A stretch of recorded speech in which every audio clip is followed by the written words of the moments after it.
Individual freedom is a fundamental principle that I safeguard. What does my body, my choice really mean? So now our former First Lady has come out against her husband's view of abortion. One of the things that many conservatives loved about President Trump was his view on abortion. And we've been very proud of the fact that he brought down Roe versus Wade, where no other conservative did it. And, the fact is, Trump isn't much of a conservative. He's actually a very astute businessman. This is my question. How is it possible that our country's presidential election has come down to the topic of abortion? President Trump must have believed that the pro-choice vote was so important to get him elected. It was important enough to throw pro-lifers under the bus right before the election. I get it. I understand politics. I've been very interested in politics my whole life. I do understand the need you have to get elected before you can do anything. And so very often these politicians will say things or do things just to get elected. Anyway, so I kind of think that's what's going on. But I just wonder, why is this issue continuing to plague us as a nation? So I have a channel that is dealing with Adventists. So I'm going to just kind of swing the topic to Adventism. Most Adventists don't know that the Adventist Church and its hospital in Hawaii was on the very cutting edge of abortion being legalized in the United States. And I'm going to put some information up right here, and we'll take just a short break from this topic just to fill you in on some history. Abortion, History of Adventist Guidelines from Ministry Magazine. The year 1970 and 1971 proved pivotal for the Seventh-day Adventist Church stance on abortion. In January 1970, a bill was introduced in Hawaii State Legislature to repeal the state's abortion laws. 3 weeks later, the bill was law. Castle Memorial Hospital, an Adventist institution, suddenly found itself needing to establish a position regarding abortion. Requests for abortion were not new, and CMH had permitted what were termed therapeutic abortions, those done to save the life of the mother, or in cases of rape or incest, or even for severe mental anxiety in the mother. The pressure to be a full-service hospital by providing abortion on demand began to grow. The Pacific Union Conference asked for guidelines from the church on how to proceed. Abortions in the Hospital, our management group, has made the decision to permit abortion for other than therapeutic reasons through the first trimester, or the first 3 months of pregnancy. On March 17, 1970, Neil C. Wilson, president of the North American Division, made a statement on abortion that was carried by the Religious News Service. He predicted that when the denomination met at Atlantic City in June, it would steer a middle-of-the-road course.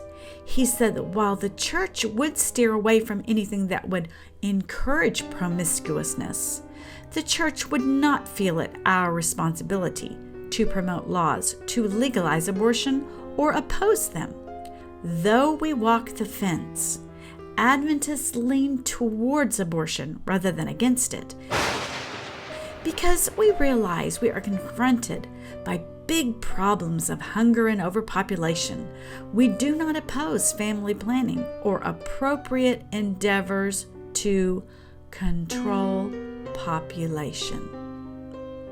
Wilson stated that because the denomination was active in 220 different countries, it would have a difficult time taking a hard and fast position on the abortion question. He also said that Adventists might favor abortion in some instances, rape, mental or physical illness in the mother, or in cases of probable severe illness in the fetus. Okay, so Adventists still remain basically non-committal or even pro-choice. Now, I thought the Adventists had changed their pro-choice views to pro-life in 2019, and I'm going to post the link about my involvement in the Adventist and pro-life movement below, and it also has to do with the 2019 vote on abortion at the GC. But honestly, no one really knows very much about this because the SDA protocols for abortion procedures in SDA hospitals are no longer public.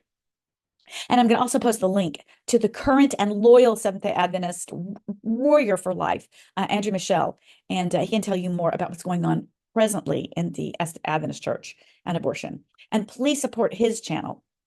They did a poll a few years ago, and the poll said that in the United States, about 70% of people consider themselves Christians.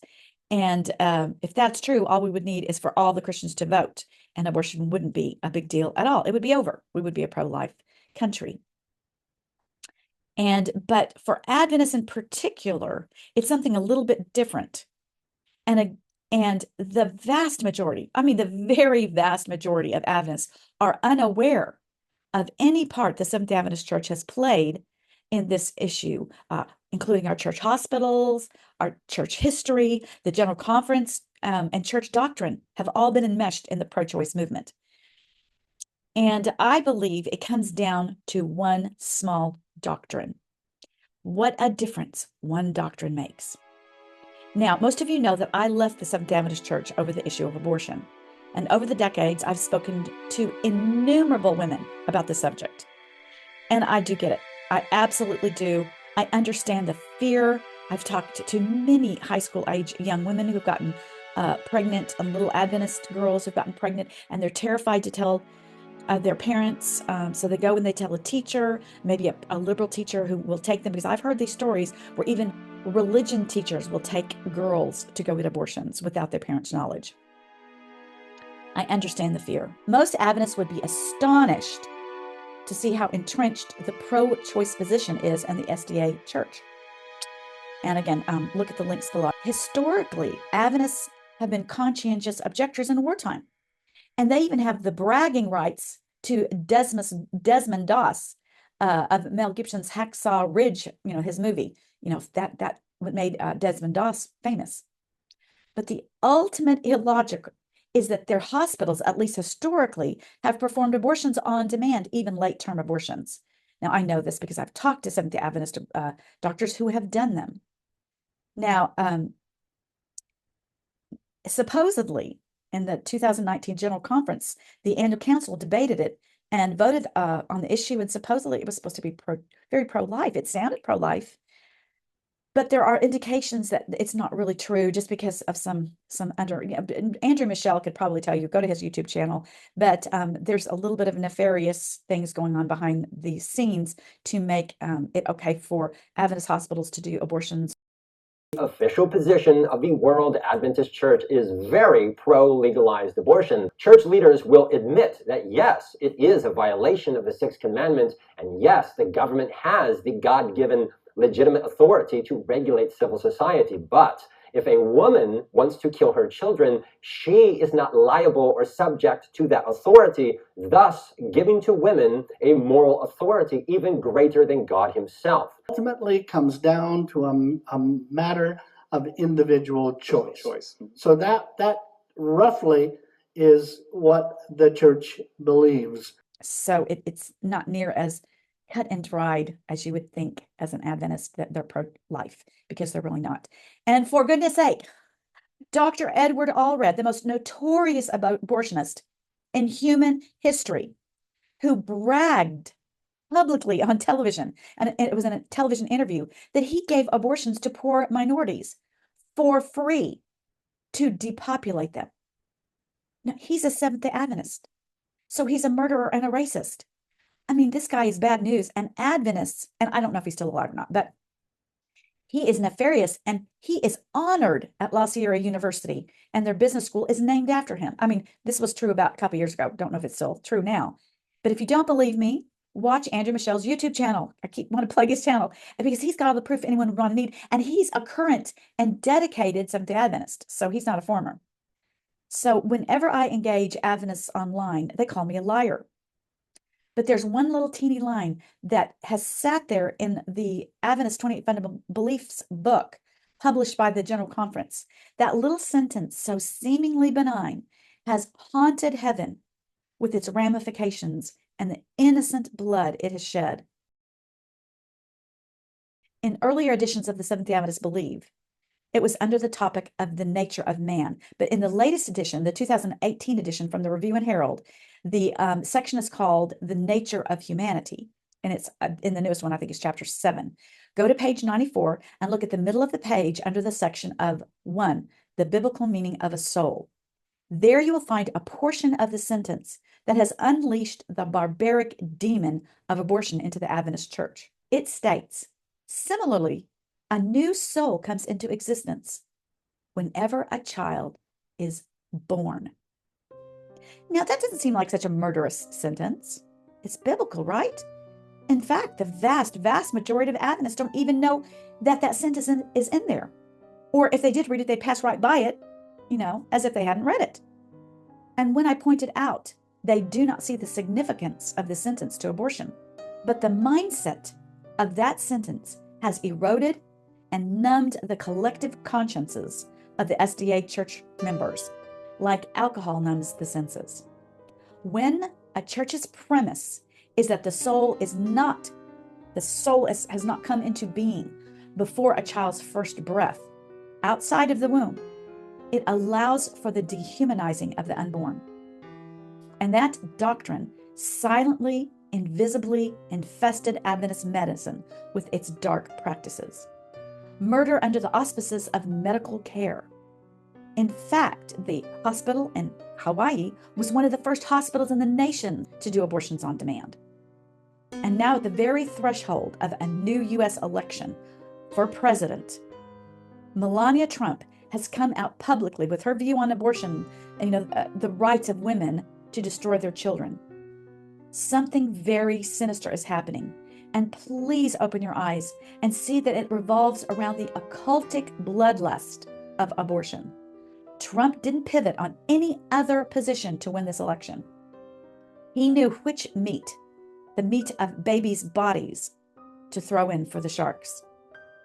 My dear Adventist family and friends, my dear Adventist fellow Christians, awaken and see what is going on. Spiritual destruction comes in little bite-sized pieces so that we will swallow it. Malevolence can be birthed in one seemingly innocuous sentence. It's not a child. It's a woman's choice is a damnable lie from the father of lies. One small sentence can mean the difference between life and death. Remember that you teach that all the 10 commandments are God's law, and that the remnant are those who keep his commandments. One of the commandments is, thou shalt not kill. This is what your church teaches is a test of the remnant church and the remnant of God. I reach out to you and beg you to awaken your consciences while you can. Those who have eyes must now see, and those who have ears must now hear.